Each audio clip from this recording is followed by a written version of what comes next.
Hey folks, Doug Stein here with PPE Advantage, and I thought I'd take about 5 minutes to go through the process of 510K submission from my viewpoint. So you got a glove that you love and you want to get a 510K. Well, if you're the brand and you have a factory that's already making your glove that owns a very generic 510K, then for about 20 grand and maybe around 90 days, you can piggyback your brand onto that 510K. However, the 510K has to be very generic, cannot mention a different color or a specific brand or a special name. It's just got to be a very simple nitrile exam glove name, like nitrile exam glove. Now, there's absolutely nothing wrong with doing this, but if you ever have to take your gloves elsewhere to be made, or if you grow big enough that you need a second factory to make your gloves, then you're going to have a problem. In the case of my Royal Highness the Prince, it's a brand that's owned by the factory GIS Resources, so we needed and we wanted our very own 510K. So it became my job to figure out how to get a sparkling brand new 510K for the glove. Now remember, the 510K has nothing to do with the factory. It only has to do with the glove. So the first thing we needed to do was find a highly recommended 510K submission consultant. Now, the 510K normally takes about 100 days to get the number once it's submitted, but that's only if you put in the paperwork in perfect condition on the first submission. If there's even one typo of those 180 to 200 pages of submission documents, you do not pass go, you do not collect $200. Instead, the entire thing gets put on hold. You'll have to redo all the errors and you start all over again. Now, even after resubmission of the FDA, they can kick it back to you several more times if they continue to find errors or omissions. So you can see why having an amazing 510K submission consultant group is super important. Hats off to M Squared in our case. Now, at this point, you'll need to submit lots of gloves for all the required testing. Any tests that haven't been taken and passed within a 6-month period, all have to be taken again. There's about 12 to 15 ASTM requirements, depending on the claims of your gloves, that have to be passed, and 3 different ISO biological tests that need to be done. So the most consuming and time-consuming and expensive test is the ISO 10933-10. Now it measures toxicity and skin sensitization and costs about 15 grand and takes all of 70 days to complete. And yes, you will not sleep during those 70 days because you have no freaking idea if your gloves are going to pass the test or not until they either do or they don't.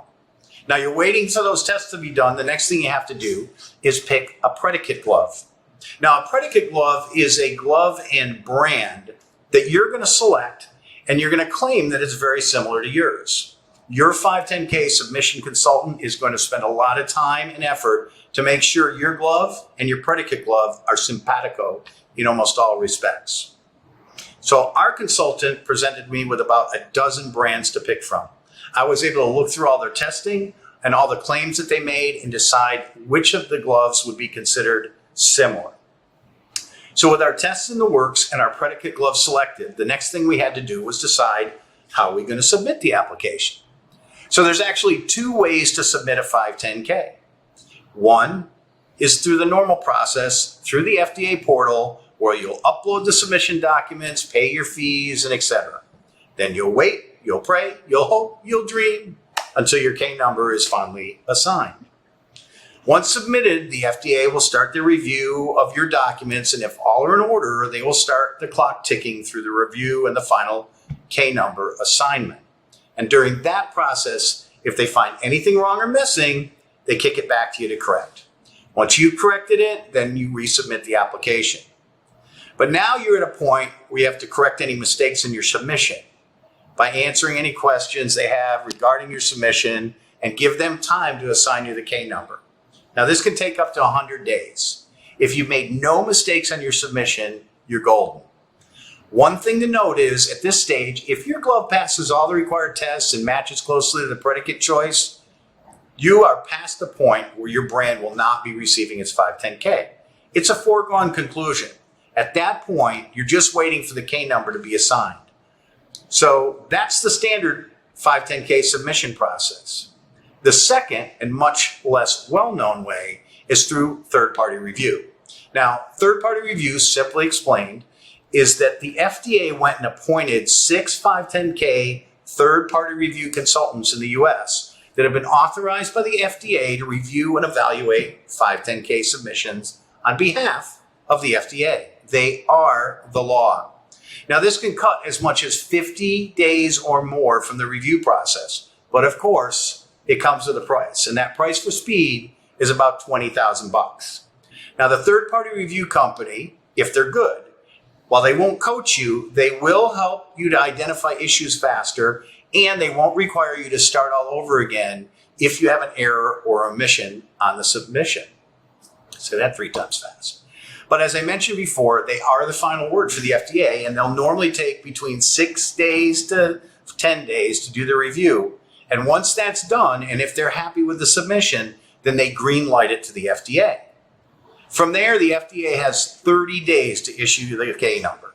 Now, our third-party review company has told us that they've seen the K number issued as quickly as 12 hours, but as long as 30, with an average of about 2 weeks or 14 days. So we're in this very last part for the Prince 510K. It's really been a great learning experience. And I'm actually doing the same process with a CPAP machine that needs its 510K as a side hustle. And at the end of the day, you should expect to pay anywhere between $90,000 and $100,000 for your 510K. Figure around $50,000 in consulting fees, about $40,000 in testing fees, and finally around $10,000 for your registration fees. And that's about it. If this whole video blather hasn't put you to sleep by now, thanks for watching. Have a great rest of your week. Stay safe out there.